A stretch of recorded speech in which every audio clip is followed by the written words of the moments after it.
The story world میں میں آپ کو بہت بہت خوش آمدید کہتی ہوں اور امید کرتی ہوں کہ آپ میرے چینل کو ضرور سبسکرائب کر کے جائیں گے، میری اسٹوری کو لائک کریں گے۔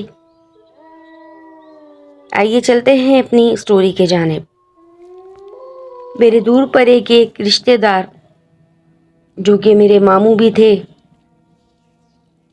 اور وہ ہمارے گھر بہت زیادہ آیا جایا کرتے تھے۔ جب ان کے گھر جائیداد کا بٹوارا ہوا تو ان کے حصے میں اچھی خاصی رقم آئی، جس کے عوض انہوں نے ایک بھاری رقم ادا کر کر ایک خوبصورت 3 منزلہ چوڑا بڑا مکان خرید لیا۔ ابھی اس مکان کا صرف بیانہ ہوا تھا کہ ماموں ہمارے گھر مٹھائی لے کر آئے اور ہماری امی سے کہا کہ بہن آپ ضرور وہ گھر دیکھنے چلیں ہمارے ساتھ،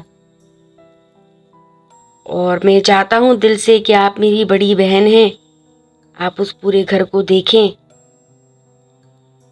امی نے ان سے کچھ وقت کا کہا کہ ہم کچھ وقت بعد چلیں گے، کیونکہ گھر میں زیادہ مصروفیات تھیں، بہن کی شادی چل رہی تھی۔ بات کافی لمبی ہو گئی، 2-3 مہینے ہو گئے، امی ہماری بھول گئی اس بات کو۔ ایک دفعہ ماموں پھر آئے دوبارہ،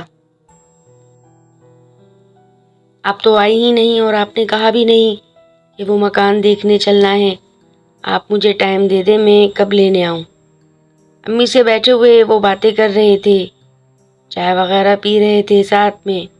ممانی جان بھی آئی تھیں، امی سے کہنے لگیں کہ باجی اس گھر کے اندر ایک عجیب سی وحشت دکھتی ہے، میرا دل نہیں چاہتا کہ میں جو ہوں اپنی ساس کا مکان چھوڑ کر ادھر جاؤں، ایک ڈر سا لگتا ہے۔ اور انہوں نے امی کو ایک ایسی بات بھی بتائی جس سے ہم سب ڈر بھی گئے تھے کہ باجی اوپر 3 فلور پر تالا لگا ہے اور اس مالک نے جس نے ہمیں مکان بیچا، اس مکان کی پراپرٹی مالیت بہت زیادہ تھی، اور اس مالیت کے اعتبار سے وہ مکان 4 آنے بھر میں بیچا گیا، اور یہ کہہ کر کہ 3 فلور پر مت جائیے گا۔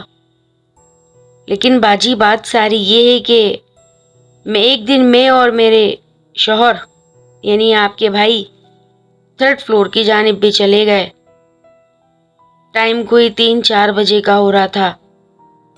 اب جیسے ہی ہم نے اس تالے کو ہاتھ لگایا تو اندر سے ہمیں بکریوں کی آوازیں آنے لگیں۔ ہم دونوں بہت زیادہ ڈر گئے کہ اندر بکریاں، اور وہ بھی اچھی خاصی تعداد میں، ہمیں 3rd پورشن پر آواز آ رہی تھی۔ ہم اتنے زیادہ خوف زدہ ہوئے کہ اتنا بڑا بھاری تالا اور مسلسل وہ بند رہتا ہے تو یہ اندر بکریاں کس نے چھوڑی ہیں۔ جیسے تیسے ہم نیچے اترے اور ہم خاموشی سے اپنے گھر آ گئے۔ بہت خوف کا عالم یہ تھا کہ کسی سے کہا بھی نہیں ڈر کی وجہ سے۔ اگلی صبح ہم پھر دوبارہ جب اس گھر گئے، 10-11 بجے جب ہم وہاں گئے، پورے گھر کو ہم نے صحیح طریقے سے چیک کیا، کیونکہ مین ڈور تو ہمارے پاس ہی تھا، ظاہر سی بات ہے ہم اسے لاک کر کے جاتے تھے۔ تو ہمیں شک ہوا کہیں مالک مکان نے ہمارے ساتھ کوئی فراڈ تو نہیں کیا، یا اس مکان کی چھت کسی دوسرے مکان سے تو ٹچ نہیں ہے، جڑی ہوئی نہیں ہے۔ ایسا کچھ بھی نہیں تھا، وہ کارنر کا مکان تھا، بیچ میں اس کے بڑا سا پارک تھا۔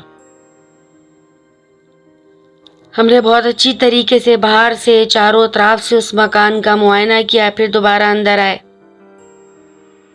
اور جب ہم واپس 3rd فلور پہ اوپر گئے پھر ہمیں واپسی بکریوں کی آوازیں آنے لگیں۔ اب تو ہم اس بات کو سمجھ گئے کہ اس مکان کے اندر یقیناً کوئی چیز ہے، جبھی اس مالک مکان نے ہمیں یہ مکان اتنا سستا بیچا، اور ہمیں یہ بات بھی بولی کہ 3rd فلور پر کبھی مت جانا، تو تمہارے ہمیشہ وارے کے نیارے رہیں گے، اور اگر کبھی بھولے سے تالا توڑ بھی دیا تو بہت زیادہ پریشانی ہو جائے گی۔ میری امی بہت سمجھدار خاتون تھی، اللہ تعالیٰ نے ان کو روحانیت کا فیض عطا کیا تھا، اس وجہ سے ماموں اور موانی امی سے کوئی بات چھپاتے نہیں تھے۔ امی نے انہیں اگلے روز کا ٹائم دے دیا جانے کا، اور فکس 3 بجے دوپہر کے برقع پہن کے ان کے ساتھ چلی گئیں، اور مجھے کچھ ہدایتیں کیں کہ جب میں آ جاؤں تو اسی طریقے سے گھر کے اندر یہ سامان رکھنا تاکہ میں سیدھا جا کر غسل کر لوں۔ ٹھیک 6 بجے جب امی واپس آئی ہیں اور امی نے وہ سامان لیا اور غسل کیا، اور جب باہر آئی بیٹھیں تو ابو جان کو بتا رہی تھیں کہ اس مکان کے اندر بہت پرانے جنات آباد ہیں، اور وہ جنات بکریوں کی صورت میں اوپر مکان پہ رہتے ہیں۔ جب بھائی مجھے اوپر لے گئے اور باقاعدہ جب میں نے تالے کو ہاتھ لگا کر اندر سلام کیا تو مجھے جواب آیا تھا۔ بس یہی جان لینا کافی تھا۔ پھر وہ واپس آ گئیں تھوڑی بہت ہدایت سن کر کہہ کر، نتیجتاً یہ کہ امی نے ماموں کو سختی سے منع کر دیا کہ وہ مکان اب آپ نے نہیں لینا، ورنہ آپ اپنے پہل کے بچے سے جائیں گے، وہ بھیٹ مانگتی ہے چیز، اور یہ مالک مکان کے گلے میں اٹکی ہوئی ہے جبھی وہ آپ کو 4 آنے کے بھاؤ یہ مکان بیچ رہا ہے۔ ان کی پہلی اولاد آلریڈی ایک دل کی مریض تھی، بیٹی تھی ان کے، اور چند ماہ بعد وہ بیٹی ان کی چل بسی۔ بات تو سچ ثابت ہوئی۔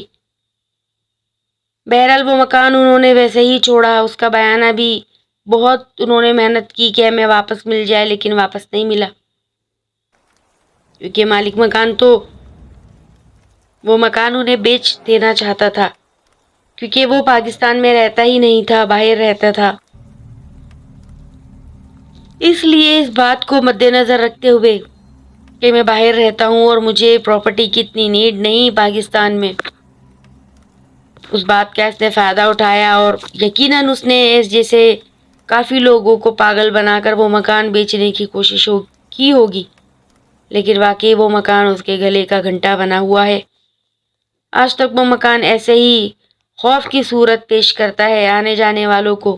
ہر کوئی کہتا ہے اس مکان کے اندر رہنے سہنے کی آوازیں آتی ہیں، اور یقیناً اس مکان کو کوئی خرید بھی نہیں سکے گا، کیونکہ وہ جناتوں کا بسیرا ہے۔ بعض جنات اپنے آپ کو دکھاتے ہیں اور بات چیت بھی کر لیتے صاحب روحانیت سے۔ وہ باقاعدہ وارن کرتے تھے کہ یہ جگہ ہماری ملکیت ہے، رہنا چاہتے ہو اس مکان میں، اس بلڈنگ میں، تو ہمارے طریقے سے رہنا ہوگا۔ انسان ہے، اپنی مرضی کرتا ہے، اور ظلم اور جبر کسی بھی مخلوق کا برداشت نہیں کر سکتا، ظاہر سی بات ہے۔ اللہ تعالیٰ ایسے فتنہ اور شر سے ہر انسان کو محفوظ فرمائے، آمین۔